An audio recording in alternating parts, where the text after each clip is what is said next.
नमस्कार प्रेक्षकांनो, तू ही रे माझा मितवा या मालिकेच्या येणाऱ्या भागामध्ये जबरदस्त असा ट्विस्ट येणार आहे.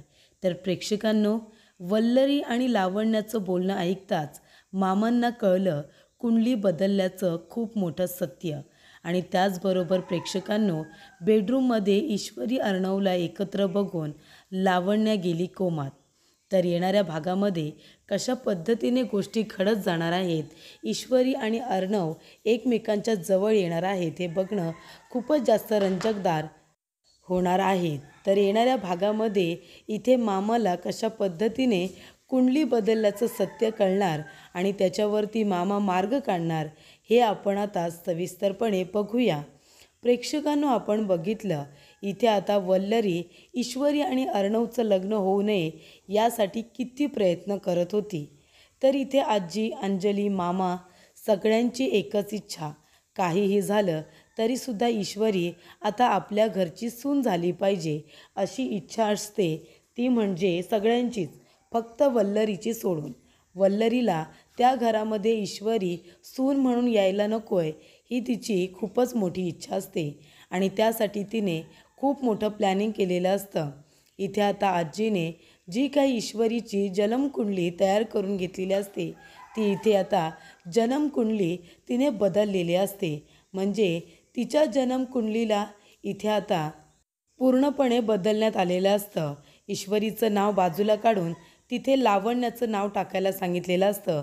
कारण ईश्वरीची आणि अर्णवची पत्रिका ही 36 पैकी 36 गुण जुळत असतात. आणि जेव्हा ही गोष्ट वल्लरीला कळते तेव्हा वल्लरी म्हणते की त्या ईश्वरीचं नाव फक्त बाजूला काढा आणि तिथे लावण्याचं नाव टाका. म्हणजे जे काही गुण जुळतायत ना ते लावण्याचे जुळतायत असं वाटेल. आणि ईश्वरीच्या पत्रिकेमध्ये असं काहीतरी करा की एकसुद्धा गुण जुळला नाही पाहिजे. ईश्वरी आणि अर्णवचं लग्न झालं तर फक्त आणि फक्त अर्णवचं नुकसान होईल, या घराचा इथे फक्त सत्यानाश होईल अशी पत्रिका तयार करायची आहे. आणि त्यामुळे तशीच पत्रिका तयार करण्यात आलेली असते. आणि आजीच्या समोर असं चित्र उभं करण्यात आलेलं असतं की आता ईश्वरी अर्णवबरोबर लग्न करू शकत नाही, ती इथे राज शिर्केच्या घरची सून होऊ शकत नाही. त्यामुळे आता लावण्याची पत्रिका अर्णवच्या पत्रिकेबरोबर खूपच छान पद्धतीने जुळते. त्यामुळे आपण आता लावण्यालाच या घरची सून करूया असं आजीला वाटत असतं. मग आता काय, तर तिच्यावरती थोडेसे संस्कार हवेत. तर इथे आता कपडे घालण्यापासून ते मोठ्यांचा आदर, घरातले सगळे सण तिवार साजरे करता आले पाहिजे, या सगळ्याच गोष्टी आता लावण्याला आल्या पाहिजे असं आजीला वाटत असतं. इथे कशी आता ईश्वरी सुगरणसुद्धा आहे, त्याचबरोबर मनमिळाऊसुद्धा आहे. तर तिला अशा पद्धतीची सून हवी असते. आणि म्हणून आता आजीच्या मनात असा विचार येतो की लावण्याला आपल्या घरी बोलवायचं, ईश्वरी तिला सगळ्या चालीरीतीसुद्धा शिकवणार आणि त्याचबरोबर अर्णवबरोबर लग्न करण्यासाठी तिला तयारसुद्धा करणार. यासाठी आता ईश्वरीला आजीने आपली केअरटेकर म्हणून तिची नेमणूक केलेली असते आणि लावण्यालासुद्धा काही दिवस घरी राहायला बोलवलेलं असतं. जेणेकरून इथे आता आजीला लावण्य आणि अर्णवला एकत्र आणण्यासाठी ईश्वरीची मदत हवी असते. त्यामुळे प्रेक्षकांनो, ठरल्याप्रमाणे आता इथे आजीने अर्णवची परवानगी घेतलेली असते की आता लावण्य काही दिवस आपल्या घरी येणार आणि ईश्वरी माझी काळजी घेण्यासाठी माझी केअरटेकर म्हणून आता येणार आहे. तेव्हा इथे अर्णवला मनातल्या मनात ईश्वरी घरी येणार म्हणून खूपच जास्त आनंद झालेला असतो. त्यामुळे इथे आता ईश्वरी सकाळ सकाळ अर्णवच्या घरी अगदी वेळेच्या आधी पोचलेली असते. अर्णवच दरवाजा उघडतो. अर्णव इथे त्याच्या आता वर्कआउटसाठी जात असतो, जॉगिंगसाठी जात असतो आणि तेवढ्यातच ईश्वरी हजर. तेव्हा अर्णव म्हणतो, हे काय एवढं सकाळ सकाळ तू इथे वेळेच्या आधीच? तेव्हा ईश्वरी म्हणते, मुंबईमधलं ट्रॅफिक कधी वाढेल काही सांगता येत नाही, त्याच्यामुळे मला माझ्या कामाच्या ठिकाणी वेळेवरती पोहोचलेलंच आवडतं. तुम्हाला तर माहिती आहे मी ऑफिसमध्ये सुद्धा वेळेवरतीच असायचे आणि हे सुद्धा माझं कामच आहे, मग इथे सुद्धा मला वेळेवरती यायचं आहे. तेव्हा इथे आता ईश्वरी म्हणत असते, बरं ठीक आहे सर, तुमच्यासाठी माझ्या आईने समोसे पाठवलेत, तेव्हा तुम्ही वेळेवरती आता घरी या. तेव्हा इथे आजीला आता ईश्वरी म्हणते, चला आजी, तुम्ही मला माझ्या कामाची जी काही पद्धत आहे ना ती समजावून सांगा. दिवसभरामध्ये मला काय काय करायचं आहे हे सगळं मी आता डायरीमध्ये नोट डाऊन करून ठेवणार आहे. तुमच्या जेवणाच्या वेळा, तुमचं जे काही डाएट आहे ते, त्याचबरोबर तुमच्या गोळ्या औषधांच्या वेळा, कुठलं औषध कधी घ्यायचं आहे ते सगळं तुम्ही मला सांगा. हे सगळं आजपासून मी बघणार. तेव्हा अर्णवला खूप आवडतं की ईश्वरी इतकं म्हणजे आता इंटरेस्ट घेते आजीमध्ये, तिच्या कामांमध्ये. त्याला हे खूपच जास्त आवडतं. त्यानंतर इथे आजी ईश्वरीला आपल्या सगळ्या वेळा वगैरे ज्या काही आहेत त्या समजावून सांगते आणि ईश्वरी ते सगळं नोट डाऊन करून घेते. ज्या काही तिच्या गोळ्या औषधं आहेत त्यासुद्धा ती व्यवस्थित आता बघून घेते. तेव्हा इथे अर्णव आता जॉगिंगला गेलेला असतो, पण आता सुप्रियाने त्याच्यासाठी समोसे बनवून दिलेत. मग आता ते खाण्यासाठी तो लवकरच घरी आलेला असतो आणि फ्रेश वगैरे होऊन डायनिंग टेबलवरती येऊन बसलेला असतो. तेव्हा इथे ईश्वरी सगळ्यांना 2-2 समोसे देते आणि लावण्यालासुद्धा देते. लावण्य आता तिथे येणार आहे आणि तिला आता काही गोष्टी शिकायच्या आहेत. ही गोष्ट जेव्हा ईश्वरीला कळते तेव्हा ईश्वरी म्हणते, आजी मी पण तुमची मदत करेन, कारण तुमचा जो स्टुडंट आहे ना खूपच जास्त आगाऊ आणि उद्धट आहे. तेव्हा तुमच्याबरोबर माझीसुद्धा गरज लागणार आहे असं मला वाटतं. तेव्हा इथे आजी म्हणते, म्हणून तर तुला इथे बोलावलं आहे ना. तेव्हा ईश्वरी म्हणते, काय? कारण ईश्वरीला त्यासाठीच बोलावलेलं असतं, इथे लावण्याला सरळसुद्धा करायला आणि त्याचबरोबर तिला इथे अर्णवबरोबर लग्न करण्यासाठी तयार करायलासुद्धा. त्याचबरोबर इथे आता सगळ्या गोष्टी इथे वल्लरीच्या मनाप्रमाणे घडत असतात. वल्लरीला वाटत असते की चला आता लावण्य या घरची सून झाल्याशिवाय काही राहणार नाही. तर इथे एका बाजूला लावण्य आता ईश्वरीला धमकावत असते की या घरामध्ये तू एंट्री तर घेतली आहेस, पण या घरामध्ये ना तू आली आहेस ते विसरू नकोस कुणामुळे आली आहेस ते. पण जर तू या घरामध्ये राहून अर्णवच्या जवळजवळ जाण्याचा प्रयत्न केलास ना तर माझ्यापेक्षा वाईट कुणीच नसेल, कळलं का तुला? तेव्हा ईश्वरी म्हणते की वल्लरी मॅडम, कसं आहे ना, या घरामध्ये मी माझं काम करण्यासाठी येते. तुम्ही मला काय समजता, माझ्याबद्दल काय विचार करता, याने खरंच मला काही फरक पडत नाही. पण मी तुम्हाला एक गोष्ट सांगेन, तुम्ही जो विचार करता ना मनामध्ये माझ्याबद्दल, तो आता बाजूला काढा, कारण तुम्हाला तसं वाटतंय ना ते करायला मी इथे आलेली नाही आहे. त्यानंतर इथे आता ईश्वरीसुद्धा वल्लरीला सडेतोड असं उत्तर देत असते. आणि प्रेक्षकांनो, जेव्हापासून ईश्वरी इथे आता अर्णवच्या घरी आलेली असते ना तेव्हापासून अर्णवच्या घरचं वातावरणच पूर्ण बदलून गेलेलं असतं. तर इथे आनंदाचं वातावरण, चैतन्याचं वातावरण, सगळेजण हसतायत, खेळतायत. ईश्वरीच्या येण्यामुळे सगळेजण खुश होत असतात. तर इथे आता घरातलं वातावरण इतकं आनंदी बघून अर्णवला तर खूपच छान वाटत असतं. अर्णव म्हणत असतो की एक मुलगी घरात आली आहे, पण पूर्ण घरातलं वातावरणच चेंज होऊन गेलेलं आहे. तर इथे आता समोसे खात असताना लावण्या तिचा अपमान करते, म्हणते की काय हे समोसे, तुझ्या आईने आणि तूच असे घाणेरडे समोसे बनवले असतील, इतके ऑइली. एवढं ऑइली जर मी खाल्लं ना तर माझ्यामध्ये किती कॅलरीज वाढतील ना काही सांगता येत नाही, कळतंय का? मला माझा कोलेस्ट्रॉलसुद्धा वाढवायचा नाही आहे, इतकं ऑइली मी नाही खाऊ शकत. आणि ती समोशांचा अपमान करते. तेव्हा ईश्वरीला इतकं वाईट वाटतं. ईश्वरी तिथून जाणार तेवढ्यातच अर्णव म्हणतो, थांब मी सिंदूर, थांब. आणि म्हणतो की लावण्या, तुला जर खायचं नव्हतं तर नाही म्हणायचं ना सरळ, तुला अन्नाचा आणि बनवणाऱ्याचा अपमान करायची गरज नव्हती. आणि तो समोसे उचलतो आणि म्हणतो, आत्ताच्या आता मी सिंदूरची माफी माग, लावण्या मी सिंदूरची माफी माग. तेव्हा इथे आता अर्णवला खूप राग येतो की सुप्रियाचा, ईश्वरीचा, अन्नाचा इथे लावण्याने अपमान केलेला असतो. तेव्हा तो म्हणतो की आत्ताच्या आत्ता ईश्वरीची आणि सुप्रियाची माफी माग, म्हणजे ईश्वरीच्या आईची. तेव्हा लावण्याला आता तिचा नाईलाज होतो. वल्लरी तिला खुणावते, कारण तिला माहिती आहे अर्णवला किती राग येतो इथे अन्नाचा आणि कुणाचा अपमान केला तर. तेव्हा इथे लावण्या आता मनाच्या वरती सॉरी म्हणते, कारण तिथे आजी, अंजली, मामा सगळेच असतात ना, मग तिला सगळ्यांच्या नजरेत आता चांगलं बनायचं आहे, म्हणून ती सॉरी म्हणते ईश्वरीला. तरीसुद्धा ईश्वरीच्या डोळ्यात पाणी असतं आणि ती बाजूला जाऊन रडत असते. तेव्हा अर्णव म्हणतो, आता काय झालं, ती तुला सॉरीसुद्धा म्हणाली ना? तेव्हा ईश्वरी म्हणते, हो सर, सॉरी म्हणाल्या त्या, पण शेवटीला मनाला वाईट वाटणाऱ्या गोष्टीचं वाटतंच ना. शेवटीला माझ्या आईच्या बनवलेला त्यांनी नाव ठेवलं, मग मला वाईट नाही वाटणार का? तेव्हा अर्णव म्हणतो, जाऊ दे ना, तसेही ते समोसे तिच्यासाठी नव्हतेच, तू तिला दिले होतेस.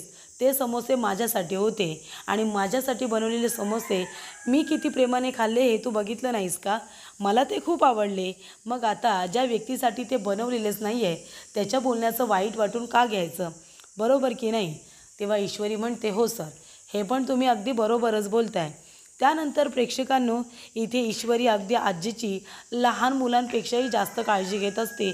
खूप काळजी घेत असते ईश्वरी. आणि इथे आजीचं, अंजलीचं, ईश्वरीचं, मामाचं ट्युनिंग बघून अर्णवला खूपच जास्त छान वाटत असतं. आणि इथे आकाशबरोबर ईश्वरीचं खूपच जास्त जमत असतं. दोघींची मैत्री खूप छान आता झालेली असते. इथे आकाशची काळजी ती अगदी भावाप्रमाणे घेत असते. त्यानंतर प्रेक्षकांनो, अर्णव आणि ईश्वरी जेव्हा जेव्हा बोलत असतात, एकमेकांच्या समोर असतात, तेव्हा लावण्याला खूप राग येत असतो आणि वल्लरीलासुद्धा. लावण्य तर जलेस होत असते. तर इथे अंजलीला वाटत असतं की ईश्वरी इथे आली आहे खरी. मला माहिती नाही की लावण्य आणि अर्णवचं लग्न होईल, पण मला असं वाटतंय की ईश्वरी इथे येण्यामुळे चिंटू आणि ईश्वरी मात्र लवकरच एकत्र येतील असं आता तिला वाटत असतं. आणि सगळ्याच गोष्टी तिच्यासुद्धा मनाप्रमाणे घडत असतात.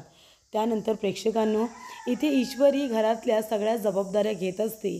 आजीची केअरटेकर होता होता संपूर्ण घराची केअरटेकर झालेली असते. ती अर्णवची सुद्धा व्यवस्थित काळजी घेत असते. तो डाएटसाठी तो किती इथे सिरियस आहे तिला बरोबर माहिती असतं. आणि म्हणूनच इथे त्याच्या डाएटच्या सुद्धा ती आता वेळा व्यवस्थित बघत असते. डब्यामध्ये त्याला घरचं हेल्दी जेवण कसं द्यायचं त्याची काळजी ती घेत असते. तर इथे ईश्वरी आता अर्णवला जेव्हा ऑफिसमध्ये कधीकधी स्वतः डबा बनवून पाठवत असते ना, तो डबा खाल्ल्यानंतर अर्णवला ईश्वरीची आठवण येत असते. प्रेमाने डबा ती पाठवत असते आणि अर्णवसुद्धा अगदी प्रेमाने ते खात असतो. तेव्हा त्याला फार आनंद होतो. आकाश म्हणत असतो, दादा तुला माहिती आहे का, ही भाजी, या डबा कुणी बनवला आहे ते? अर्णव म्हणतो, कुणी? आपल्या कुकनी बनवलं असेल. तेव्हा इथे आकाश म्हणतो, नाही, हा डबा ईश्वरीने दिला आहे, मी स्वतः बघितलं आहे तिला बनवताना. तेव्हा अर्णवला खूप छान वाटतं. त्यानंतर अर्णव आता ऑफिसमधून घरी लवकर येत असतो.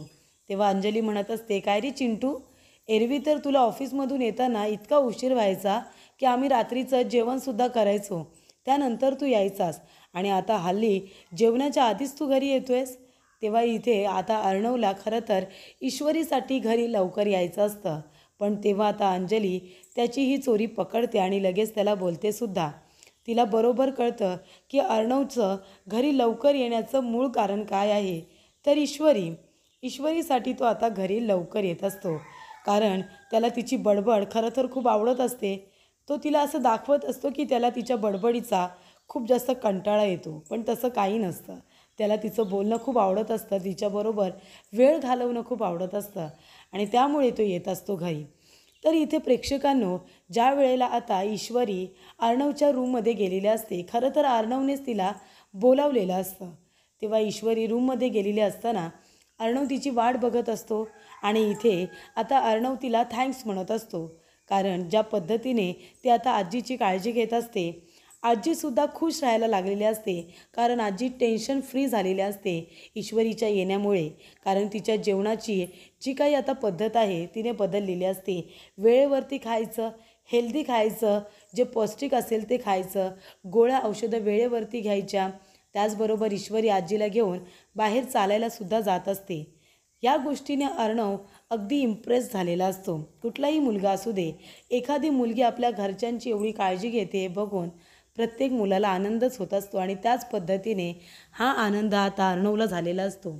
कारण आजी असू दे, अंजली असू दे, मामा असू दे, ही सगळी माणसं अर्णवच्या जवळची आहेत आणि त्या सगळ्या माणसांना ईश्वरी इतका जीव लावते हे बघून अर्णवला छानच वाटतं.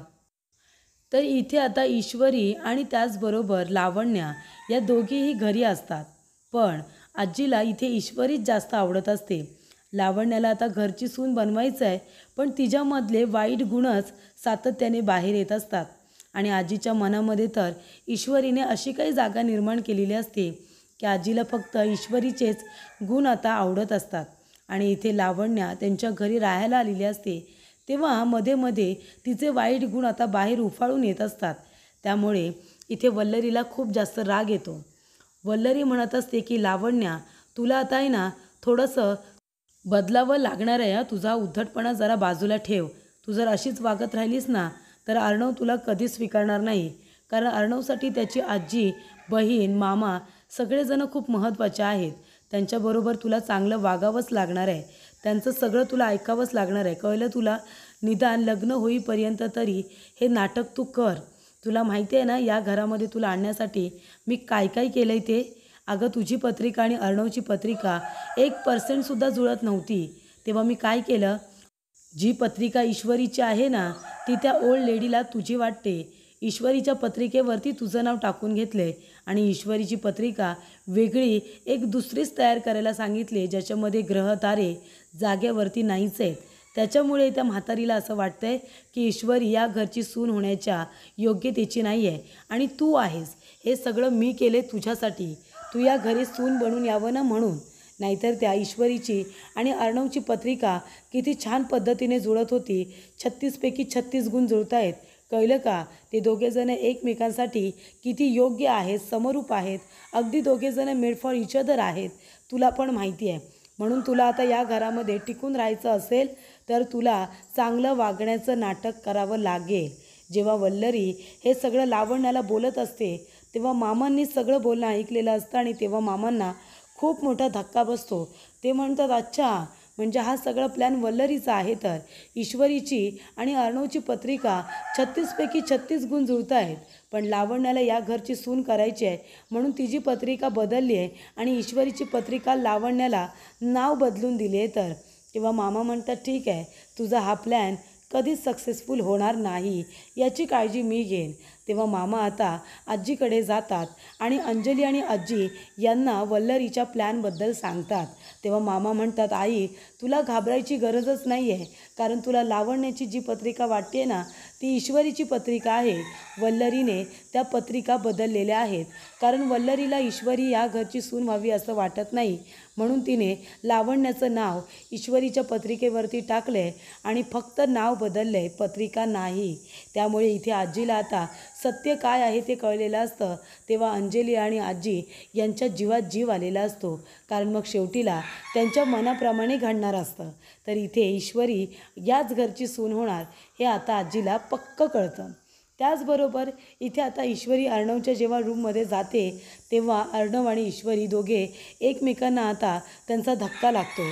तेव्हा अर्णव आता ईश्वरीच्या नजरेत पूर्णपणे आता इथे हरवून जातो. ईश्वरी आपल्या रूममध्ये यावी, तिच्याबरोबर वेळ घालवता यावा म्हणून अर्णव आता वेगवेगळे प्लॅन्स करतच असतो. तेव्हा ईश्वरी त्याच्या रूममध्ये येते आणि म्हणते हां बोला ना सर काय झालं? तेव्हा अर्णव तिला विचारत असतो माझी ही वस्तू कुठे आहे, माझी ती वस्तू कुठे आहे?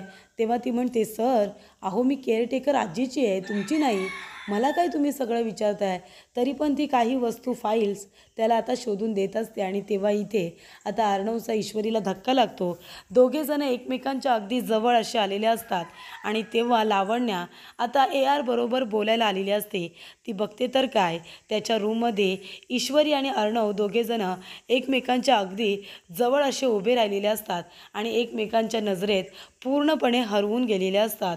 इथे अर्णव ईश्वरीच्या एवढा जवळ उभा आहे हे बघून लावण्या इतकी जेलस होते की लावण्या कोमातच जाते. ईश्वरी अर्णव जोमात तर लावण्या कोमात. तिला इतका राग येतो की ती लगेचच रागाच्या भरात तिथून निघूनच जाते. तेव्हा ईश्वरी आणि अर्णव दोघे भानावरती येतात. ईश्वरी खूपच जास्त लाजते आणि तिथून बाहेर पडते. तर आता एवढ्या काळामध्ये ईश्वरीच्या मनामध्ये सुद्धा अर्णवने जागा केलेली असते. अर्णवच्या मनामध्ये ईश्वरी असतेच पण आता लावण्या ही तर बाजूलाच राहिली पण ईश्वरीच्या मनातसुद्धा आता अर्णवने जागा निर्माण केलेली असते. तर इथे ईश्वरीला अर्णव आवडायला लागलेला असतो. ती त्याची खूपच जास्त काळजी घ्यायला लागलेली असते. तेव्हा इथे आजीला आणि अंजलीला मामांना हे कळत असतं की ईश्वरी अर्णवची खूप काळजी घेते आणि अर्णवलासुद्धा ईश्वरी या घरामध्ये आलेली आवडते. त्याच्यामुळे आता सगळेजण आनंदी असतात. इथे आता वल्लरीला राग येत असतो कारण वल्लरीच्या काहीही मनासारखं होत नसतं. पण प्रेक्षकांनो इथे आता जन्मकुंडलीचं सत्य मामांना कळलेलं असतं. त्यामुळे आजी ईश्वरी आणि अर्णवच्याच लग्नाचा विचार करते, कारण त्यांना कळलेलं असतं वल्लरीने कशा पद्धतीने पत्रिका बदललेल्या आहेत. आणि इथे आता घरी आल्यानंतर लावण्य बाजूलाच राहते, पण अर्णव आणि ईश्वरी दोघेजण एकमेकांच्या जवळ येत असतात. एकमेकांच्या ते प्रेमात आता पूर्णपणे बुडून गेलेले असतात. हे बघून लावण्य खूपच जास्त चिडते. तर इथे आजी, अंजली आणि मामा तिघेजणं प्लॅन करतात की वल्लरीचा प्लॅन फ्लॉप करायचा आणि इथे ईश्वरी, अर्णव या दोघांना लवकरात लवकर एकत्र आणायचं. त्यांचं इथे धामधूममध्ये लग्न लावून द्यायचं, ते सुद्धा वल्लरीला काहीही न कळता, असं आता इथे मामांनी ठरवलेलं असतं.